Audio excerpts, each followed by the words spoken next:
Hello everybody and welcome back to a brand new video on the 424 channel. Now with the Premier League season just around the corner, I thought it would be a perfect time to have a look at my Premier League predictions and have a look what I think the Premier League will finish next season. Now I feel like we say this every year, but I think the league is as strong as ever this year.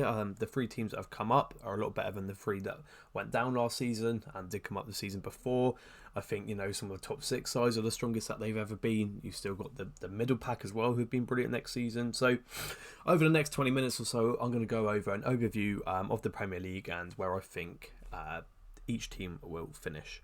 So, starting off with the unenviable position of 20th, I actually have Leeds United. So, my main reason being is, I think Daniel Farke, he's been in this division a few times now, and each time he has failed. Now, I know Leeds, with the new investment of the Red Bull Group and some of the signings that they have made, would like to, think that they can actually have a good chance of, surviving this year. But I just don't see it happening.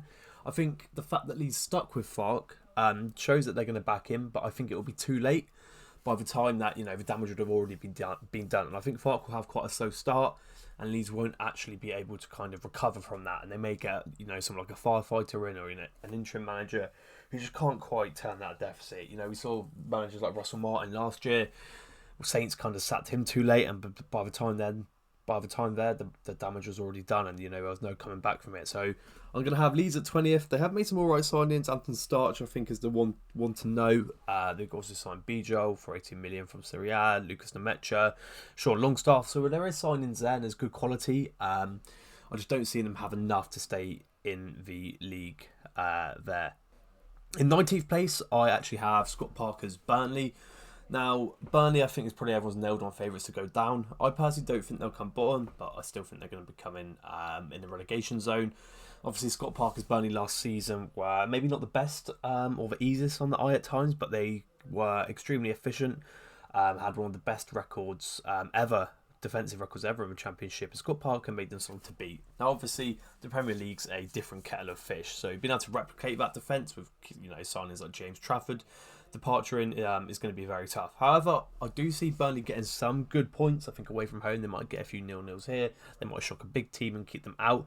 But I don't think they're going to win enough games. I don't think Broha will score enough goals. Obviously, he was at Southampton a few seasons ago, but I don't think that will be enough to keep them up. Carl Walker again, maybe good for the dressing room, but I don't think he's going to have as much impact. And you can think about some of these young wingers that are in the league now. Some of that could be a tough day.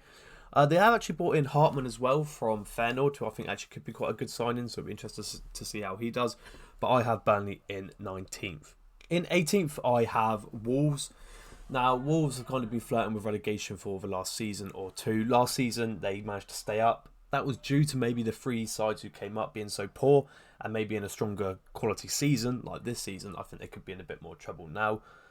They do have some good players in their squad. I think João Gomes and Andre are two brilliant midfielders who actually have national team quality, both playing for the Brazil national team. However, I just don't think they've got enough quality in the squad. I think Vitor Pereira did a very good job coming in last year, but I think that honeymoon period will be over. I like João Gomes a lot. I think he's a brilliant player.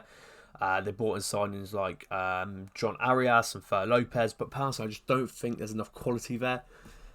Especially after losing players like Mateus Cunha, Aït-Nouri, who were involved in a lot of the percentage of Wolves' goals last season. So I'm going to have them down in 18th.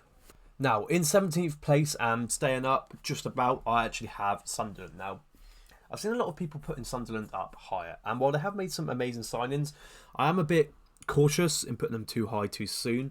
Especially when we have seen in the last 2 years, the gap between the Prem and the Championship have been massive. That being said, I think Sunderland's business has been insane this window. I think they can comfortably say they've had a better window than Newcastle. I think they've mixed on some really young talent like Simon Adingra, who's Premier League proven. He's shown that he can do it in the league before. Also, players like Granit Xhaka, what a signing that is. Not just Premier League proven, but Premier League proven at a high level. Competing for league titles and playing Champions League football. He's just come off the back a few seasons ago of having an unbeaten season in the Bundesliga, winning the treble. So he's going to be a massive signing for them as well. You've obviously got some other youngsters who have come in there as well. I'm just wary, for defence there. I think, we just signed a centre-back called Darte from Getafe. But I think, you've got Dan Ballard there, I think will be playing. Dan Neil, players like that you don't maybe want to see too much minutes. As you can see, the quality gap is massive.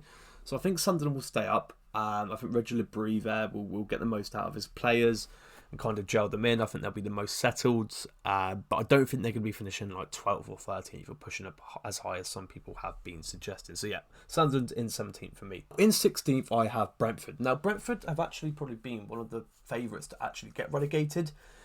And when you actually look at it on paper, I mean, it can be hard to blame people to thinking that Brentford are going to go down. Last season, they lost Thomas Frank, Brian Mbeumo, Christian Norgard, they've lost Flecken, real core members of this team. There's still, chat about them losing Wissa, who will probably go to Newcastle. So everything's pointing to Brentford going down. They've lost their manager, loads of key players, but I think Brentford are going to do what Brentford do, and I think everyone's going to predict them to go down, but I think they're going to defy the odds and stay up. I don't think we've yet seen the best of them in the market, and we are going to see them bring in some players. I think they're going to invest their money wisely like they always do. They still have a good core of players. I think Kelleher's a great replacement for Flecken. I think if Nathan Collins can stay fit at the back, he can really lead that defence up there. Kevin Shard is a good player. Mikael Damsgaard was really good last season. So I think there is hope for Brentford, and I do think they can stay up. What if Keith Andrews is a secret genius? I think everyone's looking down on this appointment, but everyone's forgetting that Thomas Frank was actually in the same position as Keith Andrews when he took over Brentford in the Championship, and look where he got them. So I think let's not be so negative on Brentford. I do think they stay up. I think they know the league well. A lot of their players now have had a couple of seasons of Premier League football under their belt, so I don't see them getting relegated this season. Next up in 15th, I've gone for West Ham. Now, West Ham had a shocking season last season. Off the back of sacking David Moyes, they appointed Julian Lopetegui. Obviously, that went horribly. They then appointed Graham Potter, who has really struggled, I guess, to kind of make his mark on this West Ham team. The one thing I will say is with Graham Potter, it does take him time for him to really leave his stamp on authority on a team. You can see it at Brighton, especially in the early days there. Brighton struggled, I remember them, creating a lot of chances, a lot of XG, but they weren't able to finish. And there was points where he was booed. Obviously at Chelsea, he couldn't implement it, and it took him a lot of time. At Chelsea, you don't have the time. And I think at West Ham, again, I think it's all going a bit stale this season. I think Graham Potter will probably actually get sacked before Christmas. I think they'll be in a position where the fan base turn on in quite quickly. You know what the London Stadium gets like when results aren't going well, and that that energy can seep around the crowd into the players. Signings wise, I do like Malik Diouf. I did actually watch him in a few of West Ham's pre-season games. He looks brilliant, bombed down that left hand side. And there is some promise. I think Potter will stick with that 3/5 back system with Wan-Bissaka on the other side. Jarrod Bowen's going to be key. That man is a phenomenal player, and when he plays, he scores goals. That will keep West Ham, I think, out of any trouble. Sometimes they do like to flirt with that relegation, but I think they just have a little bit too much quality. I'm interested to see how Fulkrug does now, if he can stay fit. Callum Wilson, again, if he can stay fit, may be able to provide goals. But honestly, I don't see West Ham doing that much and challenging, any of the other sides in the league. So I'm going to go for 15th. So in 14th place, I actually have Marco Silva's Fulham. Now, Fulham, no one likes to talk about Fulham. They're probably the team that gets forgot about the most in the league. But I think what people forget is Marco Silva and Fulham are a really stable Premier League side. Since they got promoted in the 21-22 season, I think Fulham have been quite a, solid Premier League club. I don't think they've been in too much relegation battles. I think they're quite well run. They haven't made any signings apart from Benjamin Leconte, who's probably going to be a backup goalkeeper this season. But I do see them making some signings. I think they're active in the window. The main reason I had them 14th, and I personally don't see them struggling with relegation. I think they'll be fine and won't be dragged into it. But that reason is down to Marco Silva. Now, if that was to change, and Marco Silva maybe got quite a lucrative job offer, maybe from Saudi, abroad, maybe one of the big 6 Prem jobs come open, then I could see him potentially moving and leaving Fulham with a bit of trouble. But at the moment, I think they'll be fine. I think they've got some great players. Anthony Robertson was great last season. You've got players like Iwobi. We're yet to see the best out of Smith Rowe. I'd like to see them maybe sign another striker. I think Raul Jimenez is obviously getting old, and there's talks about Mooney's leaving as well. So I'd like to see them buy another 9. But yeah, Fulham in 14th. Next to Fulham, we have Bournemouth in 13th. Now, obviously, Bournemouth's defence has been ripped apart. Kepa going to Arsenal, Kirkes to Liverpool. So Barney's just gone to PSG for 57 million, and then obviously Dean Howson earlier on in the window have gone as well. So their whole defence has been ripped apart. But the thing is with Brighton is I think their recruitment, you obviously normally hear about Brentford and Brighton, but Bournemouth aren't far behind, the three Bs. They've already signed Adrian Truffert, who's going to be a replacement for Midas Kerkez. He looks really sharp. They're also going to make some bigger signings as well in the midfield and attacking department. I think smart recruitment will keep Bournemouth safe. Also, Iraola is a top coach, and as you saw last season, his style is quite intense, so I can see players getting tired towards the end of the season, which could see a result in a drop-off like we did see last season. But I think, again, due to Iraola being at the wheel, I think they'll be fine and safe. And, that attacking quality of players like Antoine Semenyo and Justin Kluivert, they'll be all right. In 12th place, I actually have Nottingham Forest. I see them coming a lot lower than they did last season. I think this is the season where their massive overperformance in terms of their XG and their goals conceded. I think Forest will revert to a norm this season. Now, Nuno did a great job last season, getting amazing performances out of the players like Elanga, Chris Wood, Ola Aina, Nico Williams, Morgan Gibbs-White, obviously the crown of those jewels. Which, by the way, is absolutely massive that Gibbs-White is staying. I don't know how, but Forest have managed to keep their best player on for at least another season. And with him in the side, I can see them, having some days where he does just win them those 3 points. Dan Ndoye from Bologna is also a good signing, but I honestly, I did think they were lucky at times last season. That defence is great, but if Chris Wood slows down, then maybe goals can be a bit harder to come by. So honestly, I don't see Forest finishing as high as last season. So yeah, 12th for Nottingham Forest. Next in 11th place, I have Crystal Palace. Now, Crystal Palace have just come off the back of their second trophy in the last couple of months, beating Liverpool and Pens to win the Community Shield. They're entering the season on a high, but also with a little bit of a bummer. Obviously, unfortunately, for things that are maybe out of their control, they're not able to compete in the Europa League and have been demoted to the Conference League, which is a massive shame. Personally, I think Palace will have a better chance of winning the Conference League, so it may bode well for them. But obviously, that's a massive shame that Palace haven't been able to essentially compete in a European tournament, which they kind of earned the right to. Signings wise, not a lot have come in. Borna Sosa's come in to play on that left hand side, playing that left wing back role that we know that Glasner likes to use with his free back. I think the reason I have Palace so low and maybe not as high as some people would have thought is the transfer window is still open. There's still a few weeks left, and I think there's a few question marks around some of their players. It looked like Mark Guehi, he's going to leave to Liverpool. There's still talks about Eze going to either Spurs or Arsenal. So I do think that they can maybe struggle to keep those players, and it's going to be a bit tough. Their squad already is thin, and playing in Europe, I think it's going to be hard for them to maintain high performance levels in both Europe and the Prem with their squad as of yet. That being said, Adam Wharton, what a player. I don't think he'll leave this summer. I think next summer we might see him, the next £100 million player. He is crucial for them.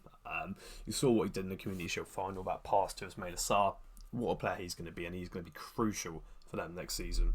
In mid-table, falling in 10th place, I have Brighton. I think Brighton will be a really fun team to watch next season. If you actually have a look at their squad size, it's not too far off Chelsea's with the amount of talent and players that they actually have. For their level, they've signed some alright players. I think Maxime de Cooper, who's going to be playing at left back, I think is probably their best buy. I think Brighton will challenge the big boys. I think they always do. I think they'll have games where they go toe-to-toe with your Liverpools, your Cities, your Arsenals of this league. But again, I think they'll be inconsistent. There might be a game away to Sunderland or away to West Ham where they're expected to take those 3 points and where they lose. Their defence as well can be quite leaky at times. They've obviously lost João Pedro and Estepinian.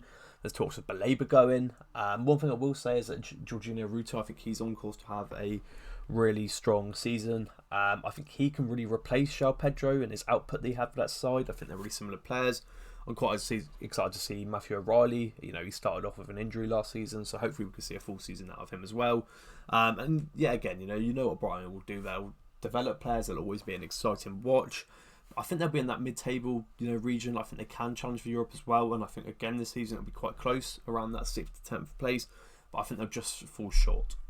Now, moving into top 9, for 9th place I have Everton. Now, we actually did a video on Everton last week, which you can go and check out. We had a look at their kind of transfer market, how they could set up next season.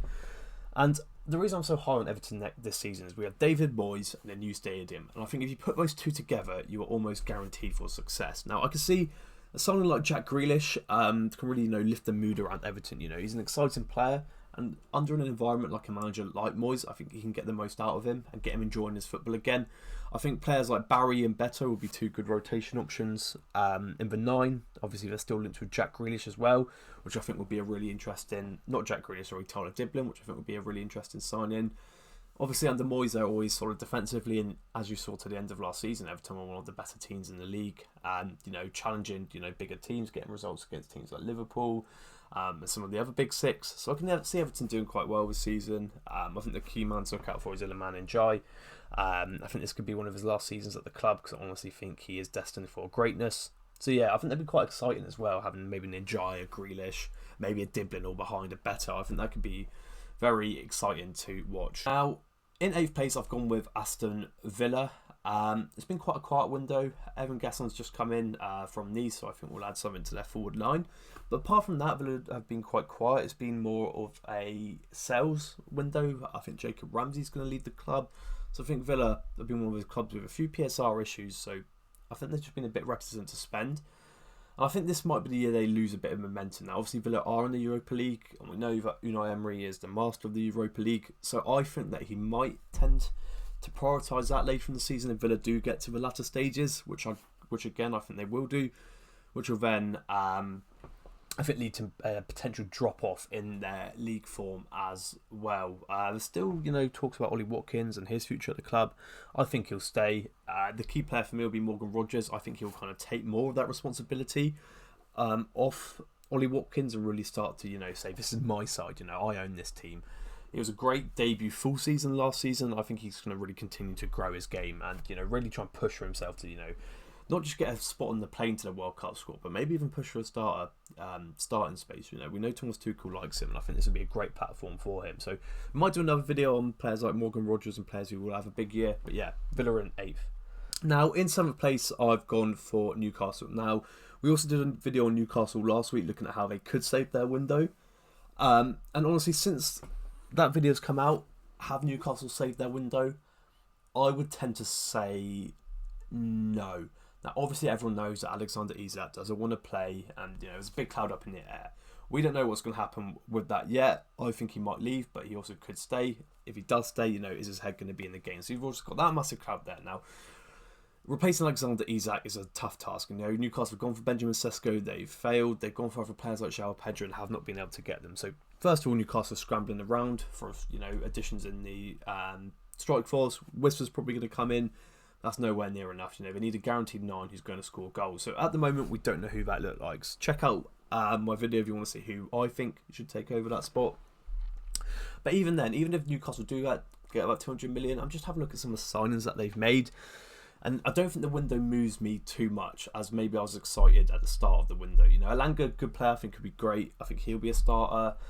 Wissa, again, if he does come in, I think will be good. Malik Teal, I haven't seen too much off, but I guess they did need a centre-back. Jacob Ramsey, they're all good players, but are they ceiling raisers?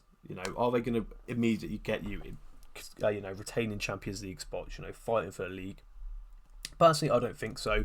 I think the teams above Newcastle have had much better windows as well. So I don't see Newcastle finishing higher than 7th, personally.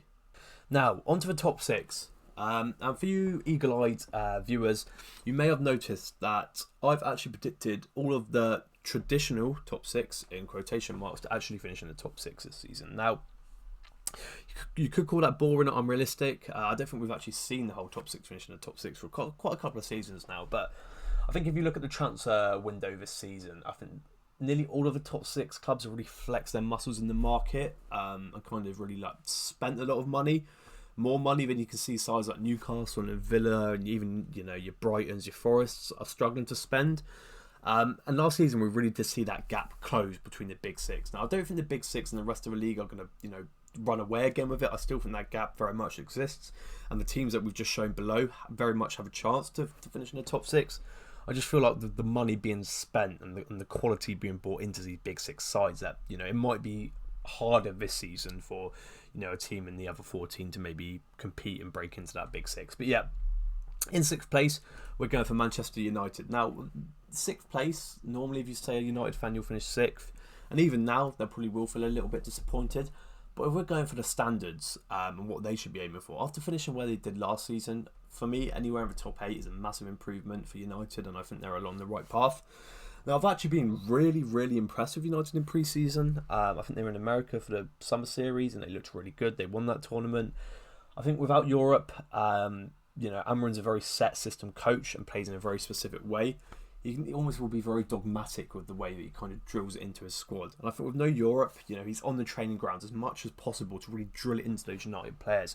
I think we're seeing in pre-season that these patterns and the way that Amorim, wants to play is starting to become more apparent. There's more identity to them. So I really think United can improve. I think last season we did see, Big Six away games are actually, low-key impressive. And I think we can continue to see that. Consistency, I think, will mean that they won't get into the top 4, but I think they can give it a good go. Bryan Mbeumo, I think, is going to add loads of goals. Cunha's a great player. Sesko, I'm a bit unsure on, but if Amorim can get him firing, then United can do really well.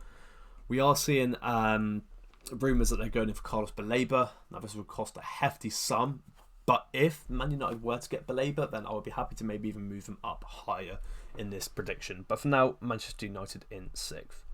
Now, in 5th place, again, with a much improved finish from last season, I have gone for Tottenham Hotspur to finish in 5th. Now, obviously, under Ange, Spurs were a basket case last season. I don't know how many games they lost in the Prem, but I think it was a record.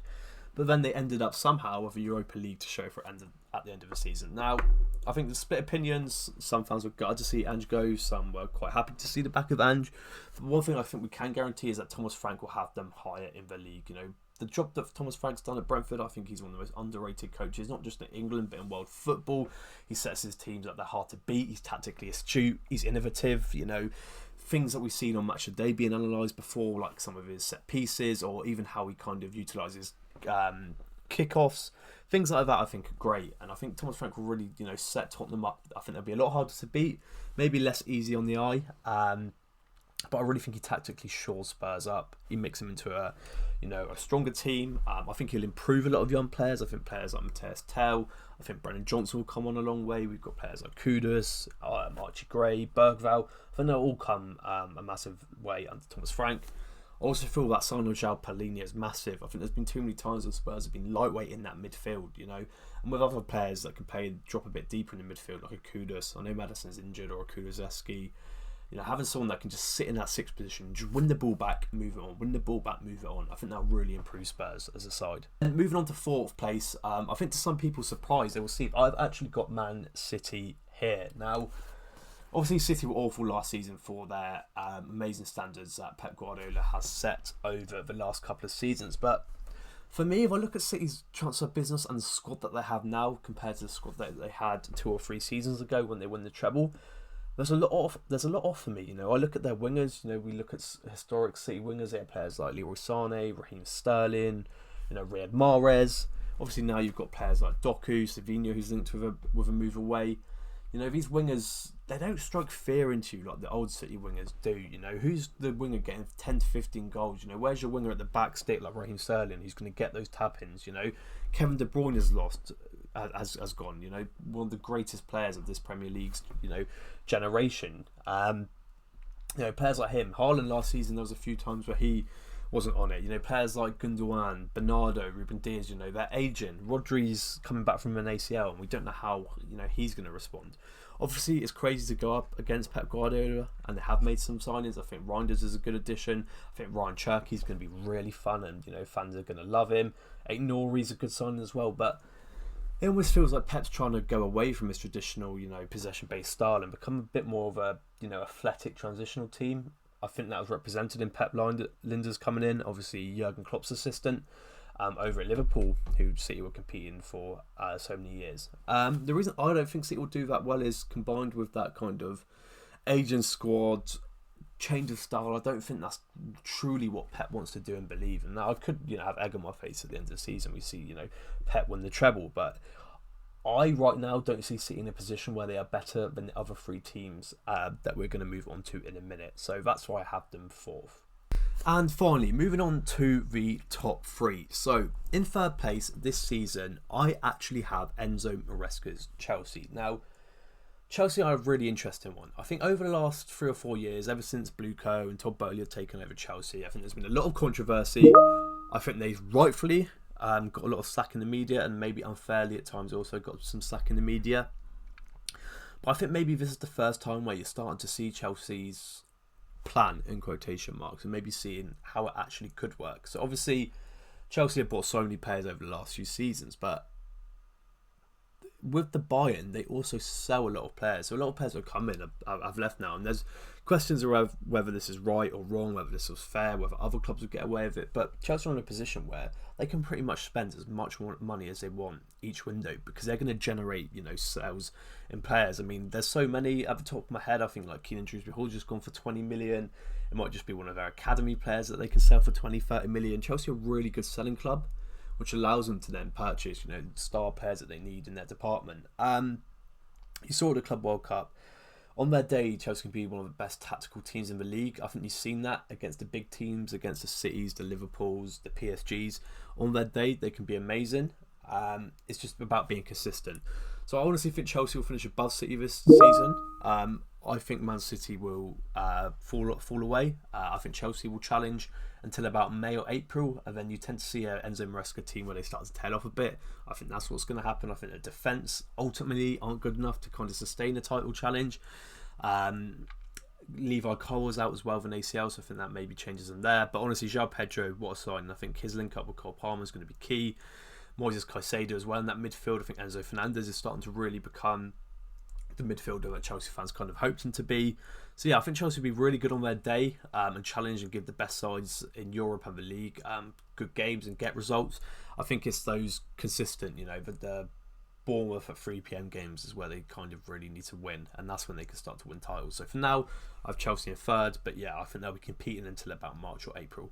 Now, in second place, for the fourth season in a row, I've actually got Arsenal. Now, I'm going to talk about Arsenal and Liverpool as a whole here, just kind of compare the two, because I don't think Liverpool are going to win the league as easy as people think. I think people have seen Liverpool's signings and they're very quick, and there's been a lot of hype in the media about bigging up about Wirtz and they get Isaac. And that being said, that is great, but at the same time, we can't say the same about Real Madrid or PSG when they've had all of these, big players like your Mbappes, your Viniciuses, your Rodrigos, or Messi, Neymar, Mbappes, and say that could not potentially be an issue at Liverpool. Now, I think Slot has an idea in mind of how he wants to play, but I think there's going to be a bit of time for adjusting. I do think that Arsenal will have a chance to capitalise on that. I think Martin Zubimendi is a phenomenal signing and is so good. I didn't think Arsenal necessarily needed him, but I think he gives Arsenal another level, another gear. You think about the control and suffocation that Arsenal can exert over teams already. Having someone like a Zubimendi to kind of keep that pressure up and buzz around in that midfield, allowing Declan Rice to push on and drive forward like he does so well, is such a powerful weapon. They finally got number 9, Gyökeres. Say what you want about him, but he scores goals, and I think he will score a lot of goals. So honestly, I think Arsenal will be a lot closer to Liverpool this season. I don't think there'll be a big gap. Bukayo Saka's looked so good in pre-season. Honestly, if he stays fit for the entire season, I could see him becoming Player of the Year. I think he's that good, and I think he's due, an explosion this season. The one thing, again, with Arsenal is last season we saw squad depth was an issue. They have addressed that area now. So you've got Christian Norgard, who can obviously come in. You've got Madueke, who can obviously come in as well. But honestly, if Arsenal suffer another injury in that attacking area, I honestly think we're back to square one. If Saka gets injured, then you put in Madueke. And obviously, I like Madueke, but nowhere near enough to be as good as a replacement for Saka. If Gyökeres gets injured, then you're back to Havertz. If Martinelli's injured on the left, that comes in again, and you're looking at another Arsenal that can be quite tame at times, and it can be a real struggle to watch them, seeing them score a goal. As opposed to Liverpool, I think is when Liverpool need a goal, especially at home, I feel like the Anfield crowd, the pressure they put on teams, Anfield kind of almost sucks the ball into the net. I don't think they've quite got that Arsenal yet. I think their set pieces again will be brilliant, but more teams are starting to catch on. Whereas I think Liverpool have really got those goals, and there's that key saying which has kind of been true. Attack wins games, defence wins titles. But Arsenal had the best defence in the league for the last 2 seasons and haven't won the league. And honestly, I think they'll have the best defence again in the league. I think there's a few questions with this Liverpool team. The 2 new fullbacks, how attacking they set up, will leave questions. And honestly, I think if Arsenal didn't have such as hard of a start as they do to the season, I could see them maybe starting quite strongly and building the gap between Liverpool. But I think Liverpool will start a little bit slowly, and Arsenal will naturally start slowly with their run-in. So it could see a team like Chelsea maybe come in and come first. But honestly, I think Liverpool will win the league. I think Florian Wirtz is an incredible bit of business, a signing that no one thought was going to happen, no one had an inkling of a few months ago, but one that ultimately raises your floor, it raises your ceiling. Hugo Ekitike, we've seen him and the impact that he can have. The two fullbacks that have come in, it looks like Mark Guehi's going to come in, Giovanni Leone from Parma. Liverpool are making the signs that they should have done when they won the league for the first time 5 years ago. And my key bit of information is that if Arne Slot won the league in his first season with no signings like he did last season, imagine him when he's got a full squad that he wants to, players that he trusts. We saw Arne Slot last season, he used the same 14 to 15 players. He doesn't like to rotate too much. So, give him his full squad and let's see what he can do. So I'd honestly think that Arne Slot will guide Liverpool to another league title next season. So that's my Premier League predictions for today's video. Let me know what you agree with. Let me know what you don't agree with. If you've got any hot takes in the comments, who do you think will get Golden Boot? Let me know any feedback as well. I'm really keen to improve. And if you have any video ideas or recommendations, please let me know in the comments down below. Make sure to like and subscribe, and I will see you in the next one.